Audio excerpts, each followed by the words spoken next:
messieurs, si vous voulez bien prendre place, le président Soro ne peut pas tarder à arriver. Je vous remercie.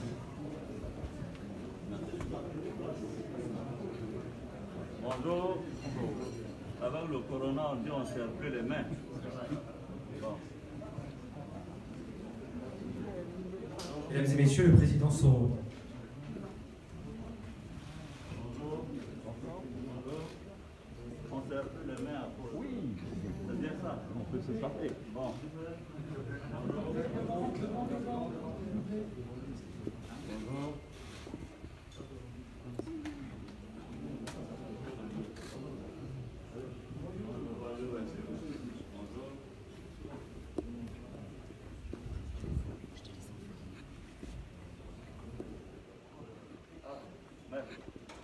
Bonjour. Voilà. Hassan.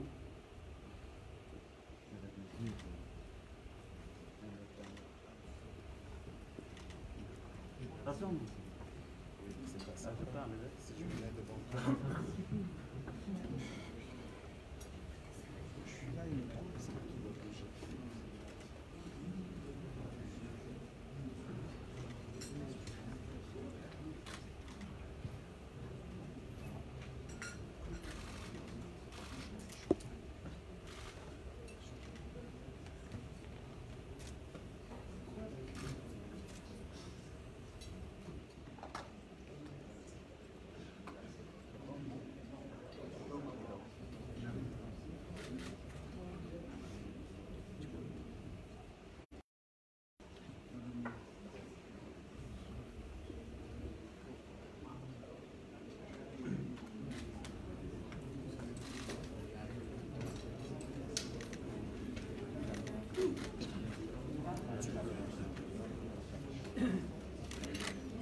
Mesdames et messieurs, avant le discours du président Soro, veuillez accueillir s'il vous plaît Mme Patricia Ball, présidente fondatrice de PBCom International. Merci.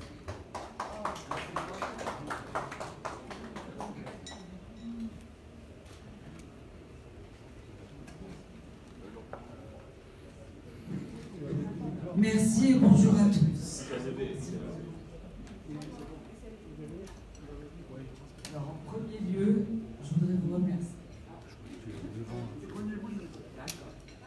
En tout premier lieu, je voudrais vous remercier d'être venus si nombreux à cette conférence de presse.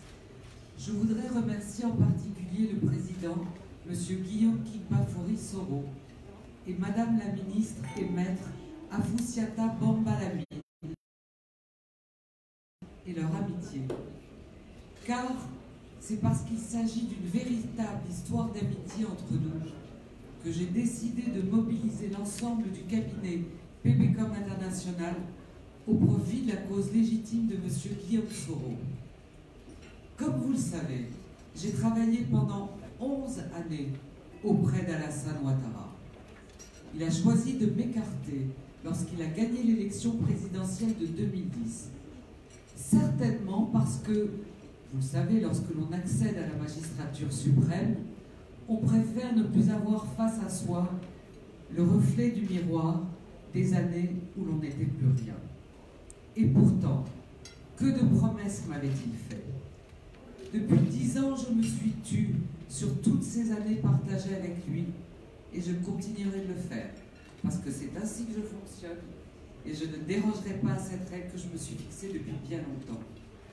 Le président Guillaume Soro, pour sa part, a contribué bien plus largement encore que moi à aider Ouattara à son accession au pouvoir. Hélas, vous connaissez la suite.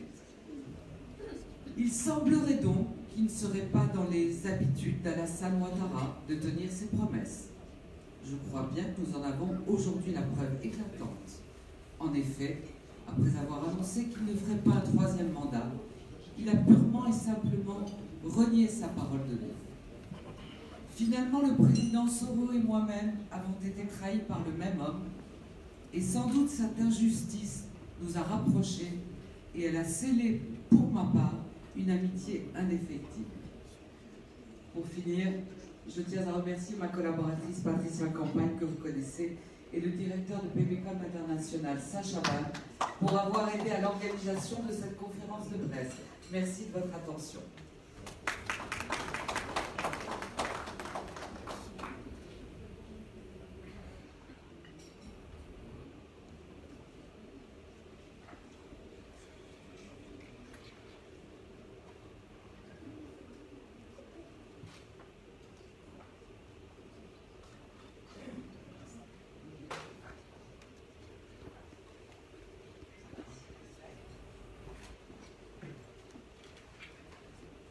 Messieurs, veuillez accueillir le président Soro.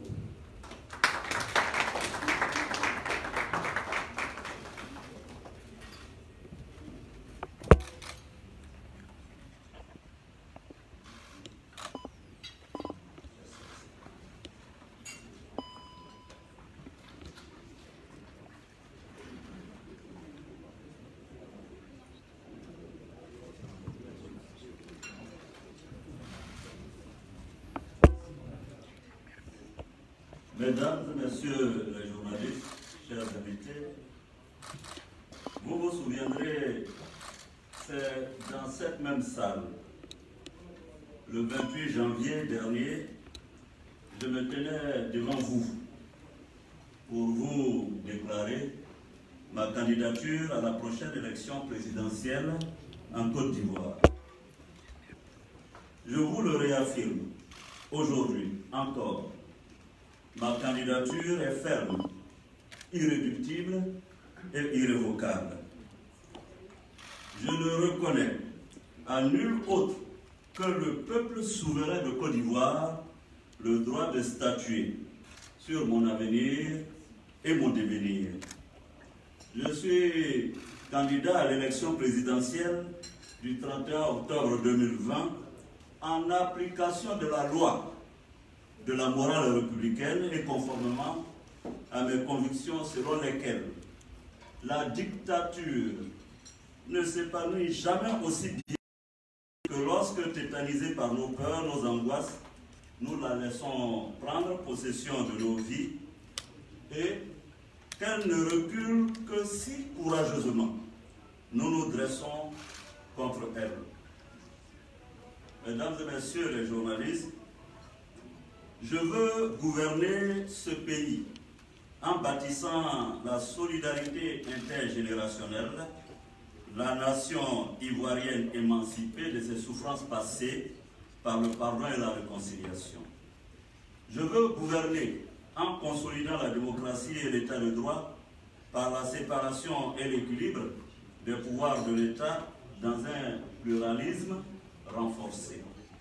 Je veux et je vais gouverner mon pays en réalisant un développement écologique et endocentré pour le bien-être de tous, mais aussi en propulsant la Côte d'Ivoire aux premières loges de la recherche scientifique, de l'éducation, de la santé et de la proactivité entrepreneuriale.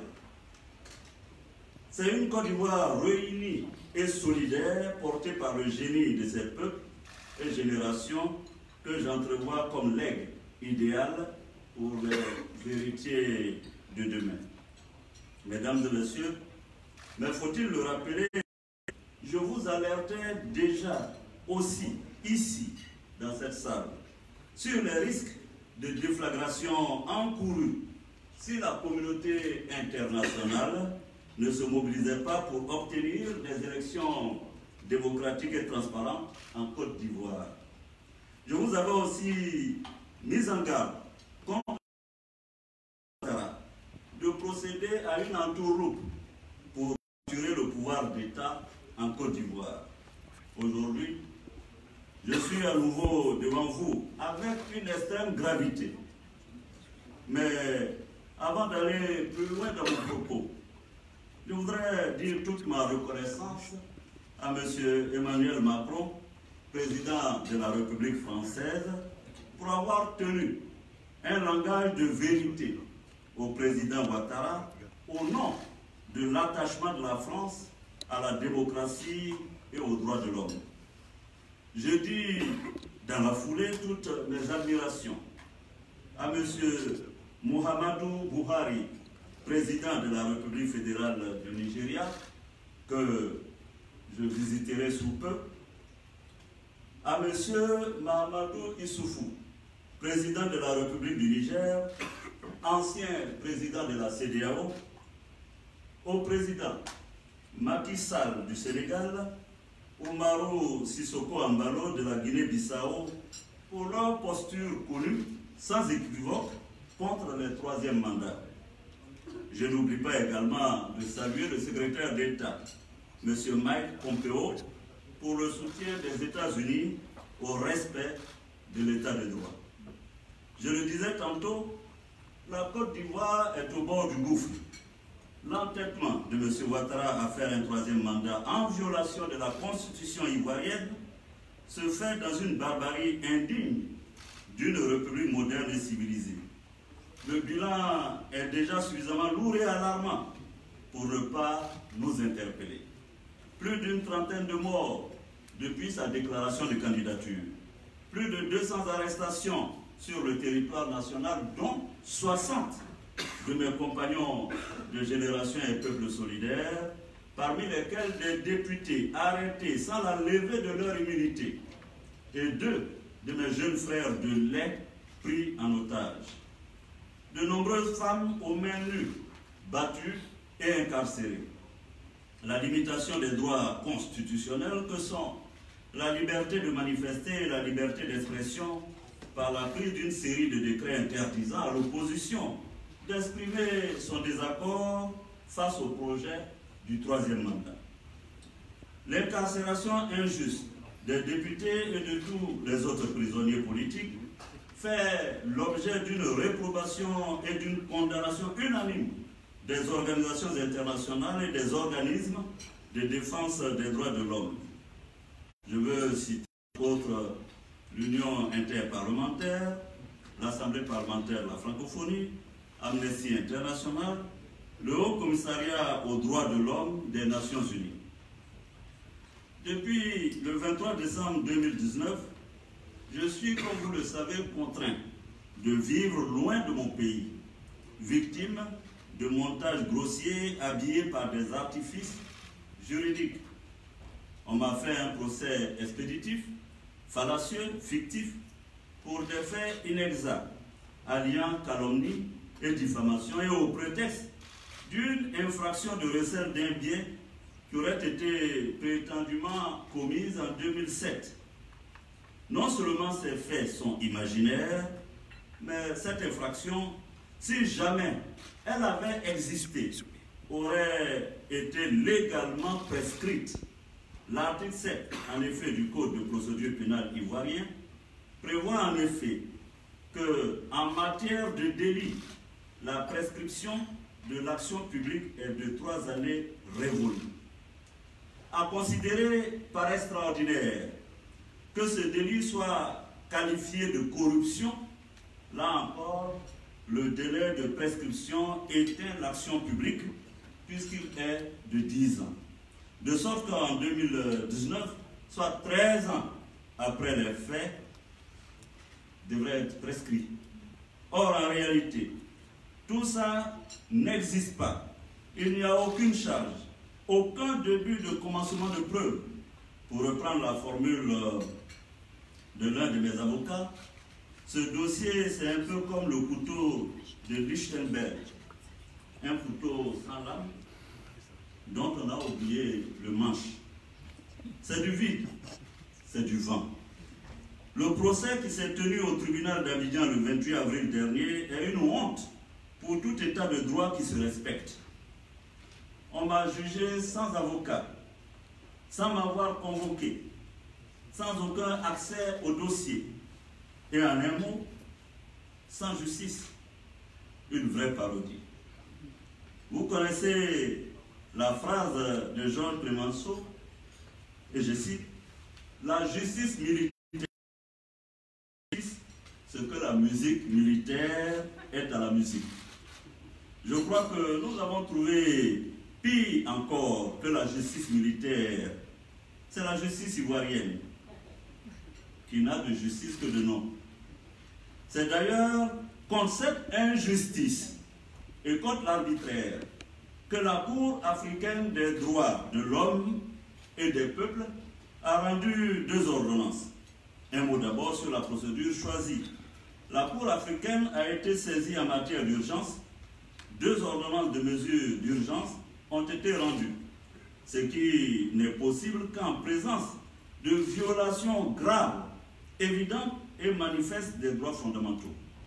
Or, dans notre cas, comme l'ont retenu les juges d'Arusha, les droits ont été à de nombreuses reprises bafoués.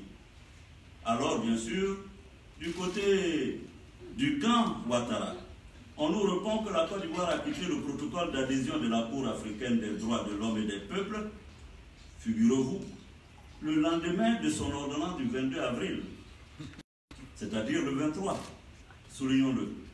Mais vous le savez, car vous êtes sensible, j'en suis convaincu, au droit, que le délai de prévenance du retrait d'un protocole est d'1 année. Et vous le savez aussi, le retrait ne concerne jamais en droit international les affaires pendantes devant une juridiction internationale. C'est le cas de la Cour africaine, dont la jurisprudence est constante et très claire à ce sujet. Elle l'a d'ailleurs dit concernant la Côte d'Ivoire dans sa décision du 15 juillet 2020 sur la CEI, la Commission électorale indépendante, et réitérée dans celle du 15 septembre 2020 me concernant, au paragraphe 19, que le retrait de la déclaration par l'État de Côte d'Ivoire n'a pas d'effet rétroactif, n'a aucune incidence sur les affaires en instance devant elle et ne prend effet seulement que le 30 avril 2021. Cette décision s'impose donc car la Côte d'Ivoire l'a souhaité en ratifiant la Charte africaine des droits de l'homme et ses différents protocoles. La Côte d'Ivoire l'a tellement souhaité qu'elle l'a inscrite en préambule dans la Constitution du 8 novembre 2016 qui s'ouvre par une référence claire à la Charte africaine. Elle reconnaît donc la primauté des décisions de cette juridiction supranationale sur les juridictions nationales. Dans cette perspective, ma réintégration sur la liste électorale est obligatoire. Et ce n'est pas juste une simple proclamation de ma part, c'est le droit positif ivoirien qui le commande. En effet, il existe une jurisprudence Yao Paul Ndré qui, souvenez-vous, en 2010, après avoir déclaré M. Laurent Gbagbo vainqueur de l'élection, a rendu en second lieu une décision du Conseil constitutionnel en 2011, dont je vous remettrai copie, en se fondant uniquement sur un simple communiqué du Conseil de paix et de sécurité de l'Union africaine pour déclarer M. Alassane Ouattara vainqueur de l'élection.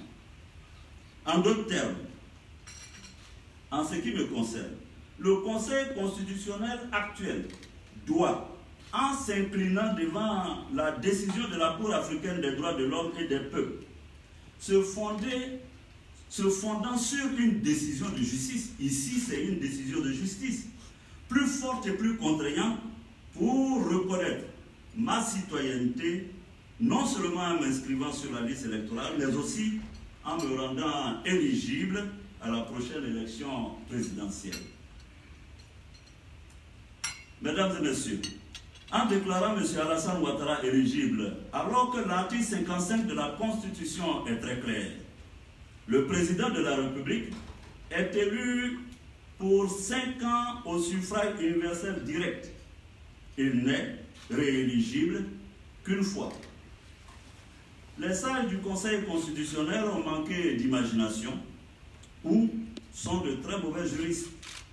Ils ont servilement obéi au pouvoir exécutif sans même habiller par pudeur leur forfaiture des habits de droit. Ils ont porté le déshonneur sur leur institution, censée être la gardienne du droit et de la Constitution.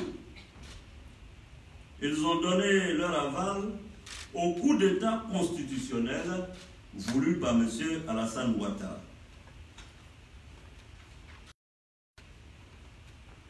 Alors, c'est pour cette raison que dans le contenu de l'ordonnance, la Cour a reconnu l'existence de violations graves des droits de la défense, du droit au procès équitable, du droit à la sûreté, de la prohibition de la détention arbitraire, de la liberté d'expression d'opinion, du droit de tout. La Cour a ordonné le statu quo ante de toutes les poursuites à mon encontre, la suspension du mandat d'arrêt émis, la fin de la procédure pénale engagée et la remise en liberté immédiate de mes 19 proches injustement incarcérés. C'est enfin pour cette raison que le 15 septembre 2020, cette même Cour, la Cour africaine, a ordonné en des termes clairs et dépourvus d'ambiguïté que la Côte d'Ivoire toutes mesures nécessaires en vue d'élever immédiatement les obstacles empêchant M. Soro de jouir de ses droits d'élire et d'être élu, notamment lors de l'élection présidentielle. Alors, que faire face à M. Ouattara qui, malgré toutes ces décisions, a abattu tous les garde-fous institutionnels de mon pays? Maintenir cette élection, mesdames et messieurs, du 31 octobre 2020 n'a aucun sens. C'est une évidence. De même, participer à cette élection serait cautionner le coup d'état civil de M. Ouattara. C'est pourquoi j'en appelle à une unité d'action de l'opposition pour stopper M. Ouattara dans sa folle aventure par tous les moyens légaux et légitimes. Je demande aux candidats, retenus ou non, spécifiquement, au président Bédi, au président Babo, au premier ministre Afin Guessa, au ministre Amontano, au ministre Mabri Touakes, de prendre ensemble nos responsabilités et de faire bloc. Il s'agira tous ensemble de saisir la CEDEAO, l'Union africaine, l'Union européenne, l'ONU, en vue d'obtenir des élections démocratiques transparentes et inclusives, comme ce fut le cas en 2010, et ceci sans préjudice. Ensemble, nous devons organiser la mobilisation de tout le peuple ivoirien depuis la campagne, les hameaux, les villages et les villes, pour faire barrage au troisième mandat inconstitutionnel et interdit de M. Ouattara. Pour ma part, je demande la libération immédiate de mes proches et de tous les prisonniers politiques, la dissolution de la commission électorale indépendante actuelle et la mise en place d'une nouvelle conformément à la décision de la Cour africaine du 15 juillet 2020, la mise en place d'un conseil constitutionnel non inféodé au pouvoir, un audit international de la liste électorale, enfin, la présence d'observateurs internationaux pour contrôler la régularité du vote. Ne nous voilons pas la face. C'est une mascarade qui se prépare pour légitimer le troisième sacre du président Ouattara et sacrifier le peuple ivoirien sur l'autel des ambitions d'un homme. Nous ne saurons être les pantins de cette comédie burlesque. Le président Ouattara pourra concourir seul, sans le peuple ivoirien. Mais je peux vous l'assurer Le peuple ivoirien n'acceptera pas cette comédie. Et je suis convaincu que dans le combat que nous allons engager avec le peuple de Côte d'Ivoire, nous reviendrons de cette épreuve rassemblée. Mesdames et messieurs les journalistes, chers invités, l'heure est grave pour mon pays. Ouattara veut imposer une autre crise électorale à la Côte d'Ivoire, après celle, hélas, de 2010. Il est déterminé, mais nous aussi. Mais tôt ou tard, notre victoire viendra et je vous en fais la promesse. Cette victoire sera celle des Ivoiriens, de la démocratie et de l'état de droit. M. Ouattara sera comptable de ses manigances et sera perçu comme celui qui a assassiné la démocratie. Et si aujourd'hui, il dit ne pas craindre le peuple de Côte d'Ivoire, je vous promets que demain, il devra se soumettre à sa volonté. Je vous remercie.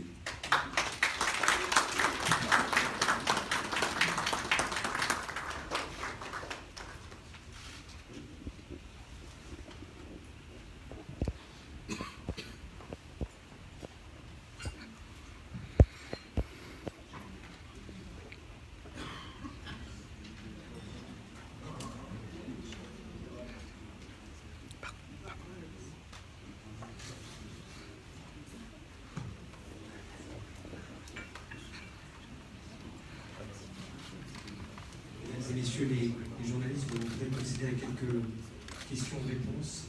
Je laisse la parole au président Soro.